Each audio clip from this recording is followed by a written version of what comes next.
Jessica has been harassed by her ex-boyfriend for weeks. One night, he appears out of nowhere and attacks her. She instinctively hits the panic button on her car keys, and luckily, it's enough to scare him away. Jessica is shaken up, but not hurt. Over the next couple of weeks, Jessica has trouble sleeping. During the day, she suffers from severe headaches and dizziness too. Jessica has a difficult time concentrating on her schoolwork, and she can't stop thinking about the terrifying incident. When she is able to sleep, she has nightmares or flashbacks of the attack. She is jittery. The slightest sound causes her to jump. In addition, Jessica doesn't take part in activities she used to do. She doesn't want to be around her friends, and she gets easily irritated and prefers to be by herself. The feelings and reactions Jessica is having are completely normal for anyone who has gone through a traumatic event.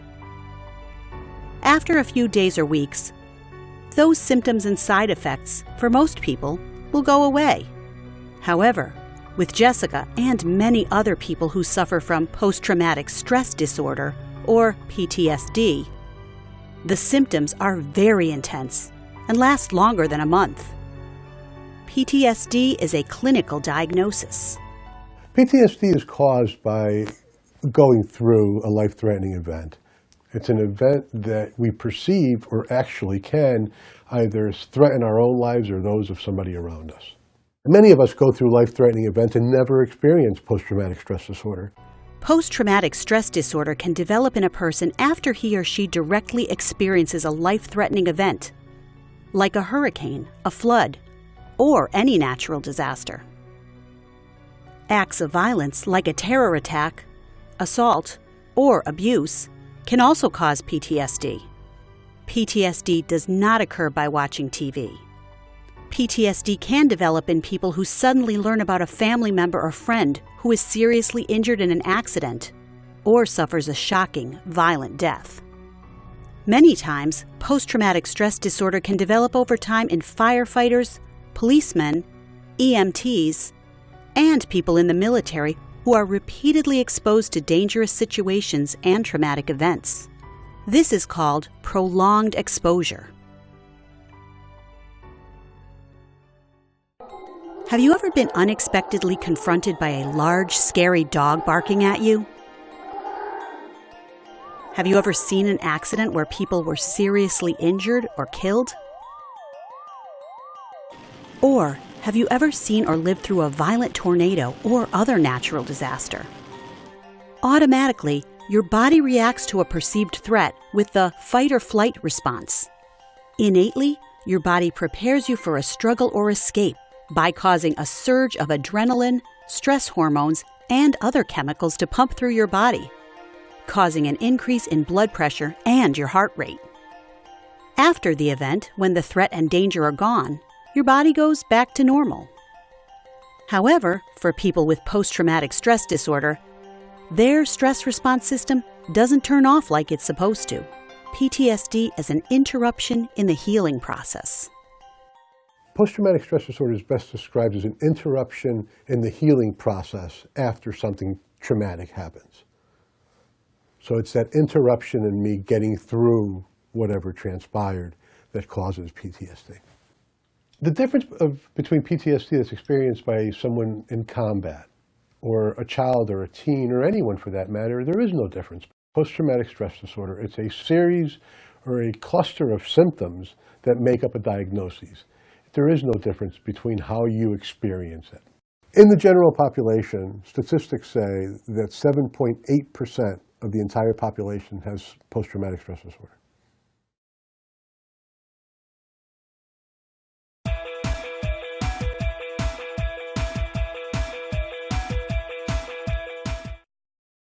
The symptoms of PTSD can be horrifying and can make it difficult for people to continue with normal daily activities. The symptoms of PTSD typically start soon after the traumatic event, but they may not show up for months or even years. Symptoms may also come and go over long periods of time. The symptoms of PTSD are comprised of clusters. There are 5 of them. The first one is intrusive thoughts, these thoughts actually come in to our minds when we're not expecting them. So imagine you're driving down the road and all of a sudden you have a thought about something that happened that reminds you of the event. Another cluster is re-experiencing. You actually feel as if you're there. This is oftentimes seen as nightmares or events such as that. You actually feel that you're in the event. Another one is hypervigilance, or being hyperly aware of our surroundings. So someone with PTSD might walk into a restaurant, for instance, say someone who has combat PTSD. They'll want to sit with their backs towards the wall. They'll want to sit and make sure that they know all the entrances and exits and know what's going on within the room around them. So there's this hyper-awareness or a hyper-vigilance of everything that's going on around them. Another cluster is mood. Someone may choose to be more moody, more sad at times, so you'll notice the mood. They'll also see the world as a much sadder place. So the way that they view the world now, because of their experiences, might change. So instead of thinking that the glass is half full, their glass will almost always be half empty in that sense. And lastly, there's avoidance. And avoidance is an interesting symptom of post-traumatic stress, and that's experienced in many different ways. Folks can avoid by working a lot, so you'll have someone with PTSD who might have 5 jobs, anything to keep them out of their mind. Alcohol, drug abuse is also a great way to avoid. And then there's physically avoiding. You'll find someone with post-traumatic stress disorder that's not very social.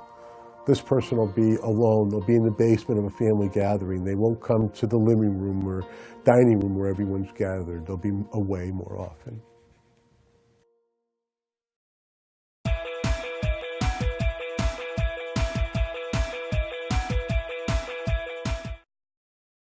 Post-traumatic stress disorder can happen to anyone: young children, teens, and adults. The symptoms can greatly disrupt a person's daily life. For children 6 years old and younger, symptoms of PTSD can be bedwetting, the inability to talk, or forgetting how to talk. Kids with PTSD may act out the traumatic event when playing. They may also tend to cling to a parent or another grown-up. Post-traumatic stress affects a child or a teen's life depending on what the actual incident was. But for the most part, it affects them very much like an adult. There's an inability to feel safety. If there were people involved, there's an inability to feel trust. And then, of course, you have the 5 clusters. You have an avoidant, a re-experiencing component to it, a desire to isolate, a desire to change the thoughts somehow, that type of thing. It might be someone who gets involved in more dangerous type situation, who uses drugs, who hangs around with the wrong crowd, who's consistently looking for some sort of adrenaline. PTSD is diagnosed in the military the same way it's diagnosed everywhere else.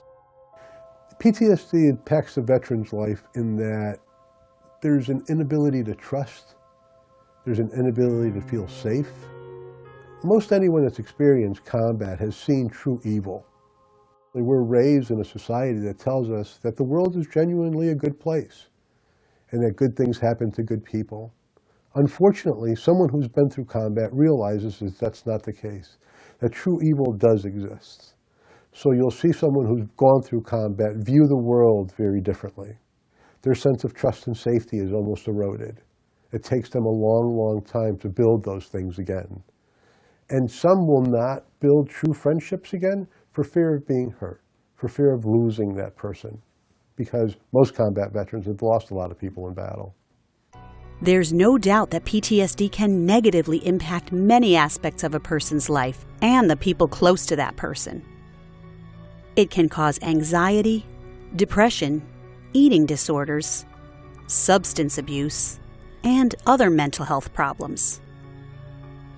In addition, people with PTSD are at greater risk of physical health problems, including heart disease, obesity, diabetes, pain, and respiratory problems. PTSD causes difficulties in concentrating and sleeping, which in turn interfere with a young person's ability to finish school or an adult's capacity to work. PTSD increases stress on relationships too. People with PTSD are more likely to lose friendships and have marital problems as well. Unfortunately, PTSD doesn't just go away over time. It's a disorder that must be treated.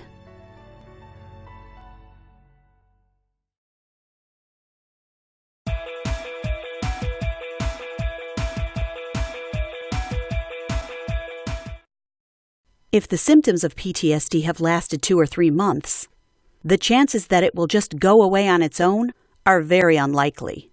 Without getting treatment, the symptoms can last for months, years, or they may come and go in waves. In order to get better, people with post-traumatic stress disorder need to get treatment. Post-traumatic stress disorder is treated in a variety of ways. By talk therapy. There's a few manualized talk therapies for post-traumatic stress. By manualized, I mean there's a manual written, 13 weeks of treatment, and it's done. And there's psychoanalytic therapy. It would take a little bit longer to treat, but you get more towards the core of it. And then, of course, there's medication only, or a combination of medication and talk therapy. People struggling to recover from a traumatic event may experience stuck points.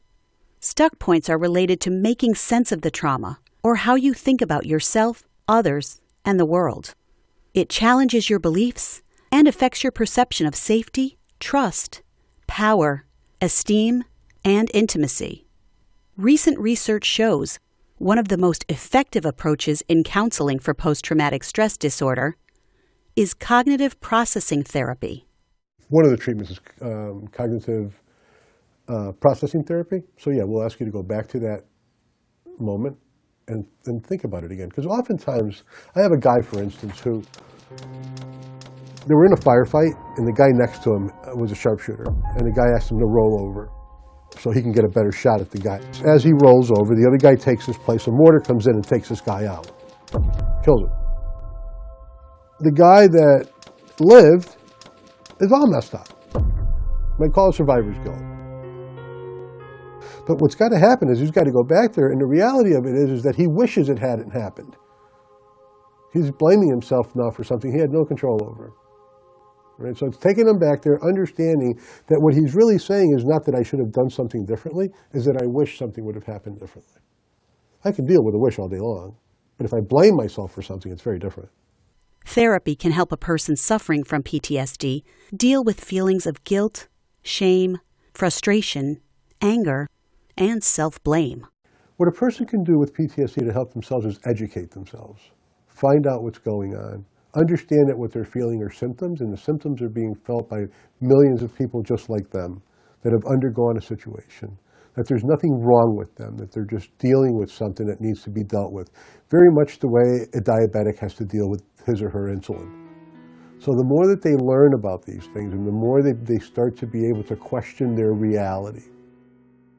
For a combat veteran, for instance, who was in Iraq and Afghanistan, they underwent a lot of IEDs, which are explosive devices that are kind of made up on the side of the road. So it could be garbage cans, it could be anything. Someone like this would drive down the road on Tuesday, and if garbage day is Thursday and they see a garbage can out on Tuesday, they'll avoid the road. They'll turn around, they'll go back. They can start by questioning the reality. Am I in Baghdad? Or am I in Anytown, USA? Am I in the middle of a war? Or am I just coming home from work? And this isn't to say that there is an inherent danger everywhere, but it's to understand and realize that the levels of danger are very different from being at home than from being in combat. What family and friends can do to help a person is to encourage them to seek education, encourage them to look for some help. But that's all they can do is encourage, and softly. Because sometimes the more we're pushed to do something, the less we want to do it. Is PTSD curable? Absolutely. As I had mentioned earlier, it's an interruption in that healing cycle. By understanding where the person is stuck, you're able to then bring them from that point forward. But the event never leaves the mind. So there's no magic wand that can be waved that that instant will go away. It'll always be present. But how they live their lives or the quality of their lives can surely improve.